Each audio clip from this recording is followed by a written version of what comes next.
एपटा रोचे सालेपुर एपटा रोचे Jagatpur.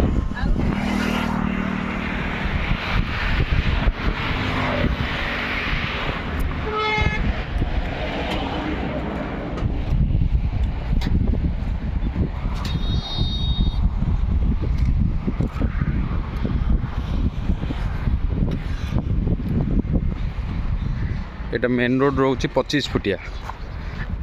Main road 25 foot रोचे सब रास्ता रोचे 20 फुट घर बाड़ी प्लॉट सब अच्छी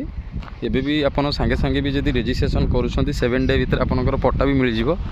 ता भी आपनकर घर बाड़ी प्लॉट कॉर्नर प्लॉट भी अवेलेबल रोचे जोटा 25 फुट और 20 फुट रास्ता को लागिक भी रोचे। मुख्य जिनस रोचे एटा सालेपुर बाजार रु 4 किलोमीटर पागा छकरू भी 4 किलोमीटर मिडिल रोचे प्लॉटटा पाखे स्कूल कॉलेज सब जिन अच्छी आप अवेलेबल सब जिन मिल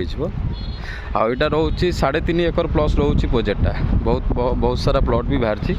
ये भी आपनकर कॉर्नर प्लॉट टाइप रोचे यहाँ भी कॉर्नर प्लॉट ये भी कॉर्नर प्लॉट जोटा कि आप 25 फुटिया रास्ता को लगे नहीं पारे मेन रास्ताटा रोचे 25 फुट ताकू भी लगे नहीं पारे आ घर बाड़ी अलरेडी हो जाइए कन्वर्सन हम करा पड़ोनी रेजिस्ट्रेशन 7 डे भितर पट्टा करदेबू आपको